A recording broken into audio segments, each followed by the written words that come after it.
here, right? So we stopped in this slide. So we'll start from here. So the factors that must be considered in the on-site storage of solid waste includes type of container to be used, then container location, that means where we are putting in, public health and aesthetics, and the collection methods to be used. So these are the factors we have to consider. So waste collection, how the collection happens. So the activities associated with the gathering of solid waste and the hauling of waste after collection to the location where collected vehicle is emptied. Municipal collection service, there are three most common ones: the backyard, convenient but expensive, and the curbside, convenient but cheap, and inconvenient but cheap, set out and set back early. So in our cases, curbside is the one mostly we use right nowadays. So commercial industrial collection services. The collection services provided to large apartment buildings, residential complexes, commercial and industrial activities typically centered around the use of large movable and stationary containers and large stationary compactors. So you have seen in different construction sites, right? They have a bigger one. They put it in there after a month or so. When it is full, they come back with something, then take the whole thing, untie it, and bring it back.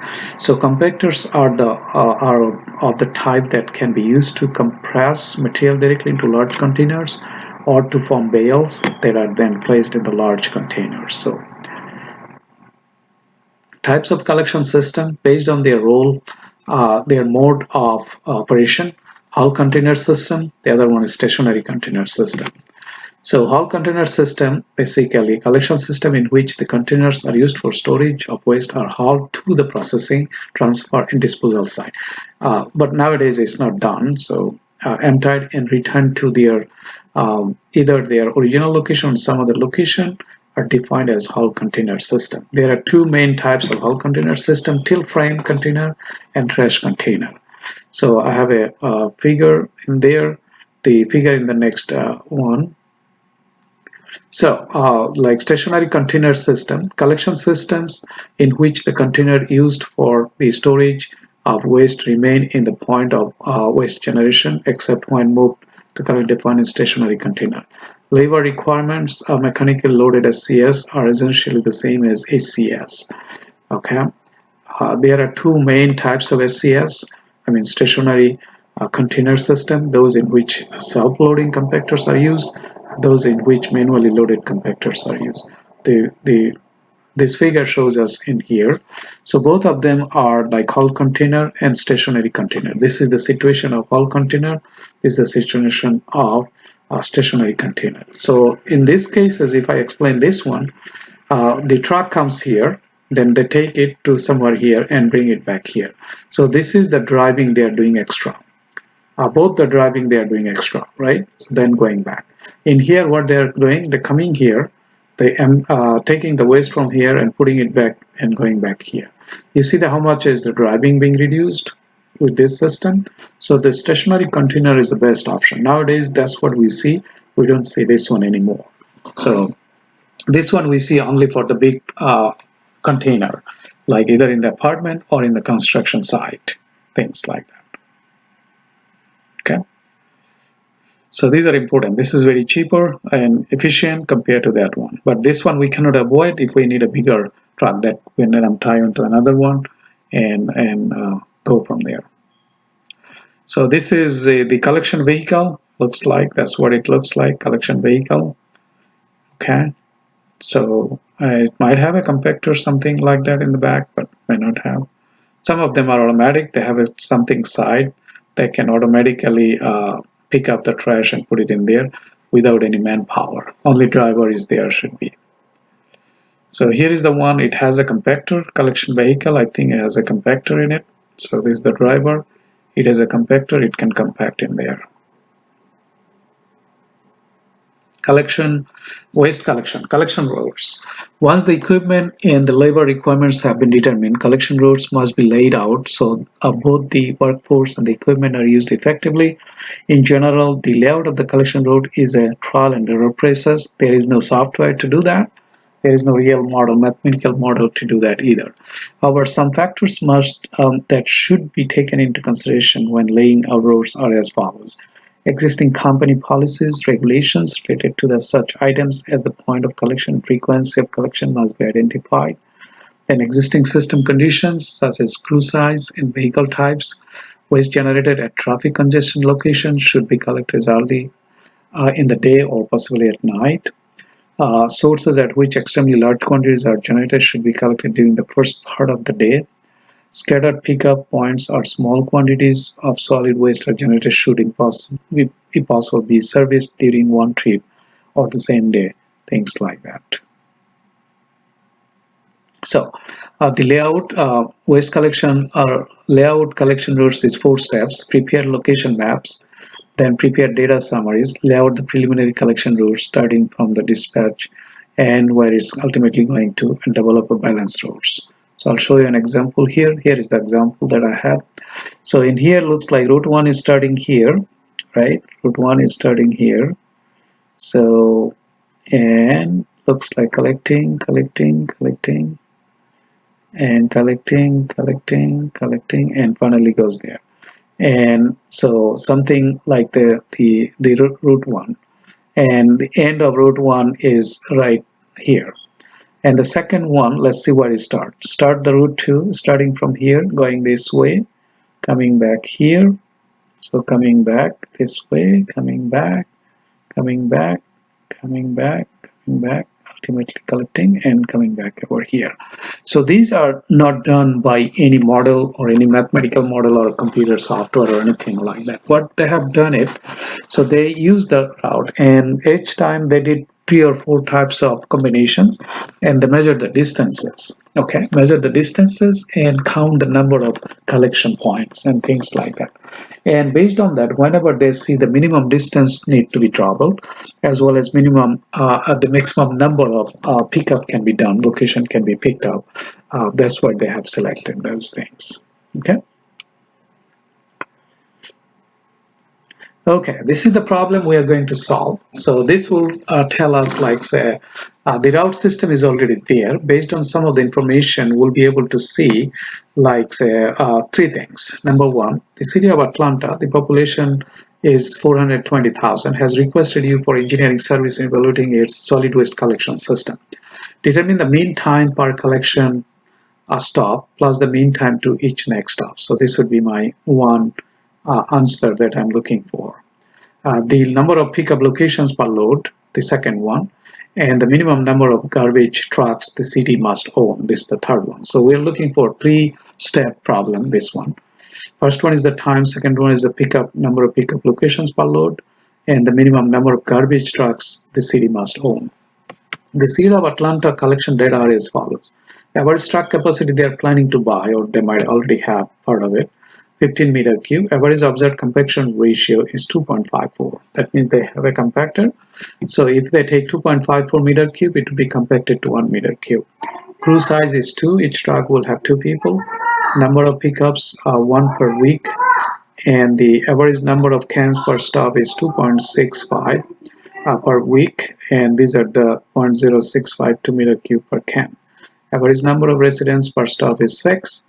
Average uncompacted density is this. Average transport time to disposal site including delays and dumpings is 1.5 hours per trip.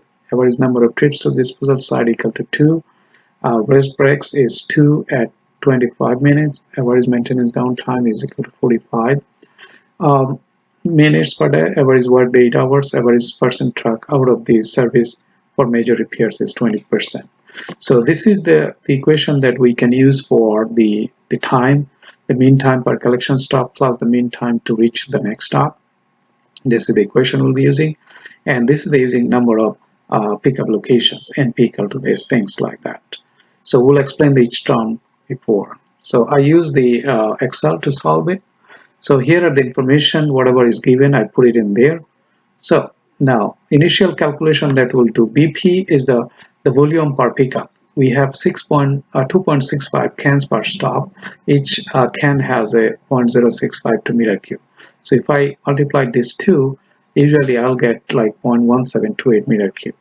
Estimation of TP, mean time per collection. TP is equal to, this is the equation, BP VT R H over ND 2XS 2D minus TU minus B over ND. So here, this is combinedly is 1.5 hours. This is the distance, one-way distance to the site, disposal site. TD is the dumping site, time required for dumping. This is for the loading unloading time. So it's already given. All three together is given. So B is equal to the total time for break and maintenance, 225-minute breaks plus 45-minute maintenance. So I calculated that in hours. I got 1.58 hours. So if I use this calculation is here, and BP we already calculated. VT is the volume of the truck, 15 meter cube, and R is the compaction ratio. So, okay, the H is the number of hours. So I think I mentioned it here.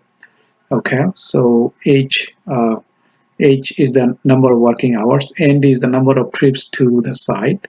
Okay, R is the compaction, VT is the total volume. So if I mention those in there, so definitely I know where the data came from, right? So if I do it, ultimately I got 0.0077 hour per stop, almost 0.465 minute per stop. 40 is close to what 27 second or and things like that. So this seems to be very simple, and just use the equation to do that. So the next one is like number of locations. I'm going to use the equation to do that. Again, H is the 8 hour per day, N is the number of trips to this, and these three together is 1.5, and B equal to 1.58, and D equal to 2. TP is equal to this 0.007 that I calculated before. I get 221 locations rounding.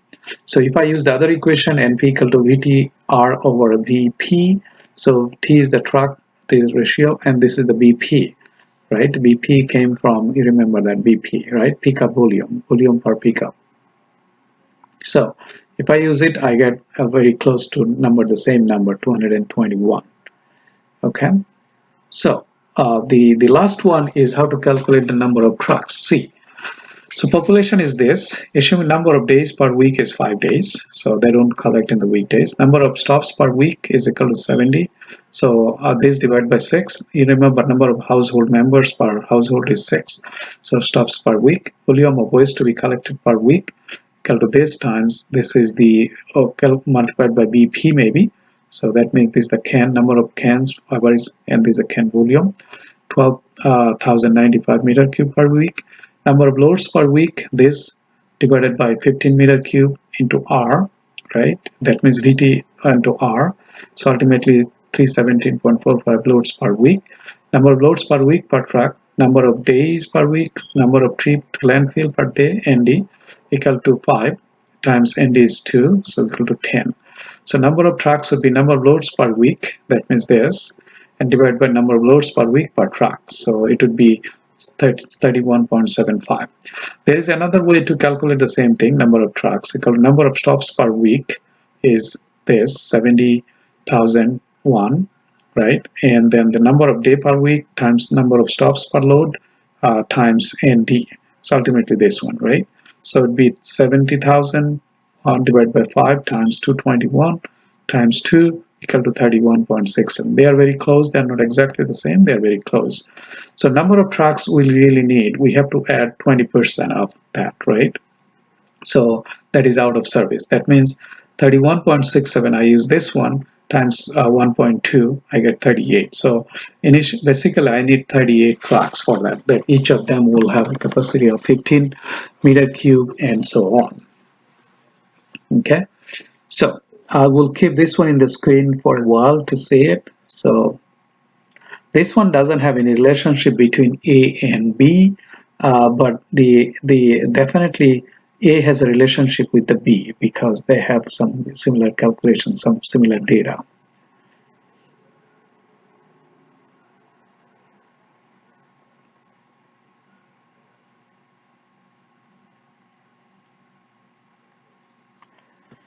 I think I'm going to stop here for this one. So we'll start from the next slide for the next lecture.